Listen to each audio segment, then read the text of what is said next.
Oh my goodness, I'm so freaking excited for this. By the time this episode comes out, there will be a wonderful YouTube training that exists for you, and I cannot wait because it's going really, really deep into all of what I'm going to be breaking down for you in this episode. So if you are feeling like scaling your business means being chained to your phone, constantly creating content, and expecting or spending every waking moment online, this episode today is for you. Because the truth is that you can show up everywhere, you can build your presence, you can expand your reach, all without draining your energy or your creativity. And I cannot freaking wait to show you.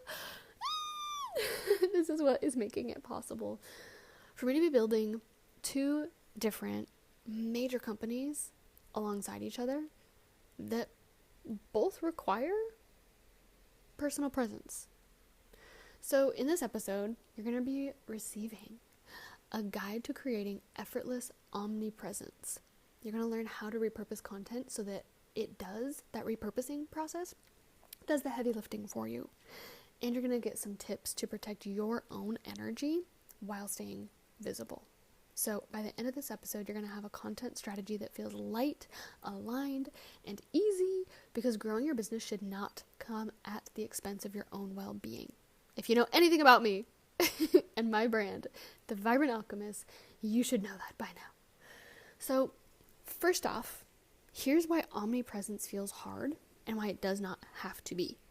So many healers believe that they need to create brand new content for every platform in order to stay relevant, and that just leads to burnout, resentment, and inconsistent visibility, because you're showing up on TikTok and you batched a bunch of content for TikTok, and you tell yourself, okay, I'm going to repurpose this onto Instagram, and maybe even onto YouTube Shorts, maybe even onto Pinterest. But then after you create all the TikTok content, you're tired, you're exhausted, and your brain is totally capped and tapped out, and you're like, oh my god, I can't even think about putting this on any other platform right now. I'm fucking tired. I'm over this. This is stupid. So, omnipresence isn't about creating more content. It's about creating smart content that works harder for you, so that when you have extra energy and you have extra inspiration and you have ideas that pop up and you're like, oh, I want to create this specific piece of content for this one platform, and I know that this doesn't really apply to the other platforms, you've got the mental capacity and energy and creativity to actually follow through and to do that. So I want you to think of your content as a ripple in the water. You're going to put one drop in a lake, and that one intentional action is going to create waves across multiple platforms without you actually needing to create unique content for every single platform. And if some of you right now are thinking, but Mariah, the content creators say that I have to create unique content for every platform, I need you to know that that is not true unless you want it to be true. If you want to be creating unique content for every single platform, sure, go for it. And if that makes you feel resentful and burnt out, here's another option for you. So, the amount of different healers that I've worked with that I can tell you about who have spent hours and hours and hours a week on Instagram but aren't seeing results, I'd be a billionaire if I could tell you stories of all of those different people. That's probably you. Most people focus on repurposing. Once people start focusing on repurposing their content across multiple different platforms, their engagement and their inquiries just like exponentially grow. Sometimes it's doubled, tripled, 5x with half the effort. And that's exactly what I did when I went from running my first couple of businesses, when I was doing network marketing, when I was doing marketing and graphic design, when I was running an agency for those two, when I was doing health coaching. For all of those, I was doing, would it be the former? I think it would be the former. I was spending hours and hours and hours on content all the time, on every platform. Back in the days of Periscope. And when I started my business with my husband, that's when we started actually just creating content for YouTube and then repurposing to everything else from there. So this is the effortless content strategy framework. The core idea is that you start with one anchor piece of content each week, ideally created for the platform that you enjoy the most. Okay? This is really important because where that original piece comes from, the energy that's put into that, if that's going into a space that you either don't feel the most confident in or that you just genuinely don't enjoy yourself, when you repurpose it, that same energy is going to be carried across all the platforms.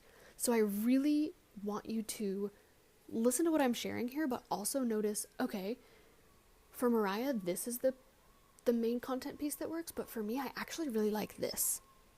So notice, your immediate preference, do you prefer audio? Do you prefer creating audio content? Do you prefer creating video content? Do you prefer writing? Is there something else that I'm missing here that you prefer creating? Like, notice the type, the style of content you prefer creating first, and then think about, okay, maybe writing is my favorite. What platform is your favorite when it comes to writing? Do you like Twitter or X? Do you like Threads? Do you like Instagram for writing? Do you like Substack? Do you like email? What is your actual favorite first place to start? Whatever it is, that's the place I need you to start, okay? I need you to start there. So what you're going to do is create one anchor piece of content each week and then break that into smaller repurposed pieces for other platforms. So, for example, I'll use our sexual kung fu business. We always start with YouTube videos. Again, pick a format that you enjoy most. It's going to shine through in your energy. That is the content that my husband prefers the most, and that's just our process. From there, you're going to repurpose it with intention. So you can break that anchor content into smaller formats. So what we do for that YouTube video is we clip it into shorter clips for Instagram Reels. For a while, we were also putting those same things on TikTok until TikTok got angry about censoring sexual content. So we got rid of that. We just stopped using it. We also put those same shorter reels on, I call them reels, shorter videos as YouTube shorts. We then take the audio from that YouTube video, put it on podcasts. We then take the, transcript, because we upload all of our videos to Dropbox, which automatically creates a transcript for every video. So we take that transcript and then turn that into blog posts and nurture emails, directing people back to the original YouTube video. Okay? We haven't been doing this just because it's not a priority. We were also previously on Facebook, we were on Twitter, and we stopped being on those because for us, we weren't getting enough paying ideal clients from those platforms that it just wasn't worth it for us, so we stopped. We allowed that. And most recently, in December of 2024, we decided to say goodbye to Instagram. We had built an audience of about 70,000 over there, and around 2022, they really cracked down on censorship really hard, and we've always been pretty careful with that. Inside of some of my content-based programs, I actually go into detailed tips around just how to talk about your business if you're more in like the pleasure, sexual education space without getting banned and blocked by the platforms. But we grew really, really big, and then once they started cracking down on that stuff, our account would be deleted over and over and over and over again. We would always be able to get it back because we were really persistent and would not take no for an answer, but it just kept getting deleted over and over, and ever since then, you can't find our account unless you type out the entire handle, so only people who already know our account exists can find it, and a bunch of other issues. So that was not an easy decision to be like, here's an audience of, because our account kept on getting taken down, we lost probably like 15 to 20,000 followers. Like, it was a lot. And so I think it's around like 50,000 right now. But because we've just dealt with so many issues on that account, and that people can't find it anymore, and that only our existing audience sees it, and we promote the fuck out of our free course on that, so those people are likely already on our email list, we decided to stop fighting Instagram, and we said goodbye. We said, okay, we're done. we will stick with YouTube and podcasts, and we're actually getting into Reddit ads this month, which I'm so excited about. So those are all the different ways that we repurpose it, so that one YouTube video gets turned into 5, 6, 7 different pieces of content, all without creating anything new. And yes, we have a team who's doing a lot of that for us, okay? So what we do is we have our team schedule this stuff out for us so that it's simple for everyone, right? You can use tools like Later or Buffer. Most platforms now actually have a way that you can schedule directly in the app, directly in the platform. So your content doesn't actually need to be everywhere all at once. Your strategy does.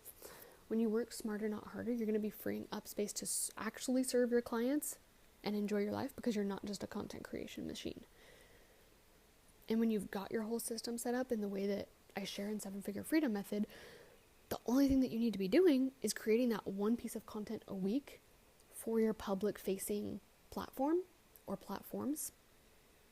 And then the rest of the time you can spend actually serving your clients, actually living your life, right? So here's a couple ways that I recommend protecting your energy while still staying visible. And, I mentioned we had 70,000 on Instagram. We're currently at around 125, I think, on YouTube, and we've grown big followings on multiple platforms. And I won't lie, that can come with having a lot of people in your energy field, having a lot of people in your psychic field. And so being visible doesn't, in two ways here. This doesn't mean you always need to be on, that you need to always be on social media, responding to people's comments and messages and everything. And it also doesn't mean that you have to be open to everyone who is interacting with your content at any given time. With where we're at right now, I'm trying to remember the exact number. I want to say there's like 1,000 people a minute that are watching our YouTube channel. That's a lot of energy. Yes, there are times where we feel it. And when we do, it's a reminder, okay, time to put our intentional boundaries back up. So something we like to do is dedicate one day a week to creating that content and having a system set up for your team to repurpose it for you, so that you're not scrambling every single day. What am I going to post today? What am I going to create today? You're being intentional. You're being efficient. Another thing you can do is use evergreen content, meaning that you're creating stuff that's going to stay relevant over time. Yes, once in a while it can be helpful to do things that are trending. Yes, once in a while it can be helpful to talk about things that are just relevant in current daily life, but that shouldn't be all of your content. All of your content shouldn't just be responding to current trends and current news and current whatever. Create posts that are going to stay relevant long term, things that people are constantly searching for year after year after year. That's what's going to be able to also allow you to repurpose your existing content. So again, try to remember the exact number. I want to say we have like 700, 800, maybe even like 1,000 or more YouTube videos at this point. We can frequently go back, and this was our YouTube or our Instagram strategy for many years. We would just go back to our older videos and repurpose them again instead of creating new content, because Instagram typically requires more content creation than YouTube does or podcast does. Another tip here is setting boundaries, so scheduling your visibility time and giving yourself permission to unplug outside of those hours. A couple ways I like to do this. Of course, you can literally schedule this into your calendar, your daily calendar of like, okay, I'm going to spend 30 minutes a day responding to DMs and comments. Or maybe it's that you set a time limit on your phone that says you can only spend a certain amount of time on there. And that's going to do multiple different things. It's going to prevent you from being able to compare yourself to other people, which I talked about in our last episode. It's going to stop you from scrolling and wasting time comparing yourself to other people, looking for inspiration, giving yourself that excuse. It's also going to force you to be more efficient with your content creation time, because you're going to be saying, okay, I have 30 minutes to get on Instagram, create a piece of content, post it, upload it, respond to comments, respond to DMs, all in 30 minutes. It's going to force you to get more efficient.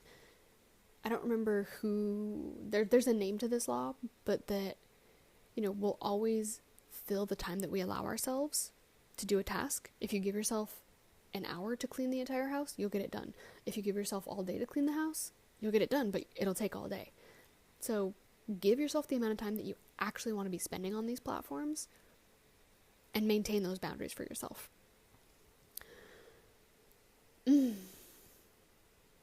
Yeah. Let me know. Have you felt drained by social media? I've worked with a lot of clients who have. And once they start actually batching out and scheduling their posts, their content, creating a week or a month's worth of content in a shorter period of time, and then just scheduling it all out, they finally start to reclaim their evenings. They reclaim their weekends. They reclaim their time when they're on vacation. They reclaim their time that they want to be spending with their kids. So when you're creating content, as like a pro tip here, I recommend sitting in front of a window or recording outside for natural light or getting some good lighting. So it's a really simple but effective way to infuse energy and vibrance into your content.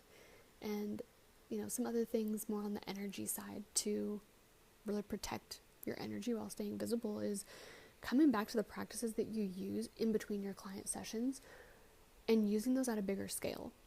A couple of different things that I like to use at different periods of time depending on how I'm feeling, like whether that's as simple as just burning some sage or Palo Santo or lighting a candle or setting a crystal grid around my house, my property, putting like an energy, what is the word? I want to say vortex, but that's not really the word. Basically like an energy vacuum over my front door that just sucks anything off that isn't actually supportive of my home environment. Just fucking recycles it back down into the earth. And a lot of times when I'm starting to notice those other people's energies coming in, it's a redefining my personal boundary, my home boundary, and my psychic boundary.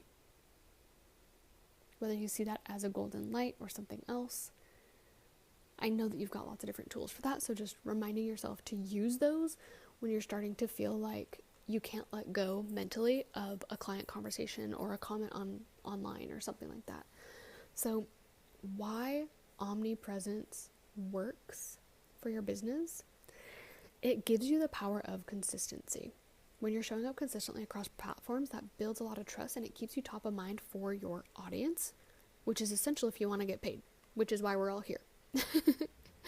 You're not showing up online, you're not running a healing business just for fun, just for shits and giggles. You want to get paid. This is going to help with that.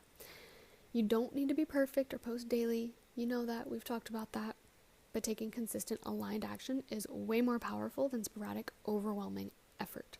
For example, today I am recording 4 podcast episodes that will be dripped out over the next 4 weeks. Simple. Easy. This is also going to allow me to talk about each of these episodes on Instagram, on my email list, and I've been thinking about turning these episodes into YouTube videos as well. For me, I love recording my audio and I love writing. And so sometimes I write all of this up first and then I record the audio. Sometimes I record the audio and then I make notes afterwards that I can repurpose to other places. So omnipresence is about building a sustainable connection with your audience. It is not about hustling harder. So let's build your effortless content strategy action plan here. First, you need to identify your anchor content. What is the format you're going to start with? Are you going to start with podcasts? Are you going to start with YouTube? Are you going to start with blog posts, Pinterest posts? Where do you really want to start? And then step 2, I want you to create a repurposing workflow.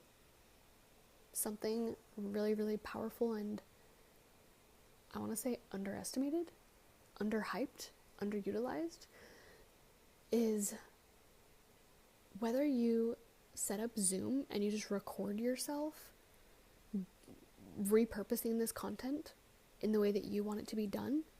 I want you to map out how you're going to repurpose this content each week so that whether you have a team or you plan on hiring one in the future, you've already got a documented example of exactly how you do this process. And step number 3, schedule your visibility time. You need to block off your time for content creation and use your automation tools to handle the rest. So just to recap one final time, you're going to start with your anchor piece. You're going to repurpose strategically to maximize your reach, and you're going to be protecting your energy by batching, automating, and setting both energetic and literal physical time boundaries. Okay? Reminder, being everywhere doesn't have to mean that you're doing everything with the right strategy. You can grow your presence, you can connect with your audience, you can expand your impact, and make way the fuck more money without sacrificing your peace, without sacrificing your weekends. So, I would love to know what is going to be your anchor content moving forward. Tag me on Instagram at HeyMariahAnn. Let me know. And if you're ready to implement this system on a deeper level with customized, personalized support every other week for 6 months or for a year, because refinement takes time. We don't promise overnight results over here. It's not real. Overnight results happen as a result of years and years and years of creating the thing that went into the overnight results. I invite you to check out 7-Figure Freedom Method. This is where we turn effortless strategies like this into extraordinary results, and I give you my own templates for all of this repurposing stuff, right? So, would love to see you in there. If you want to check out my free training, Relaxed Recurring Revenue, both that and 7-Figure Freedom Method will be down in the link below. You can also message me on Instagram, Relaxed Recurring Revenue, my free training, or you can message me Freedom, and you'll get all the information about 7-Figure Freedom Method. So, can't wait to hear what you're going to be taking away from this, and I'll see you next week.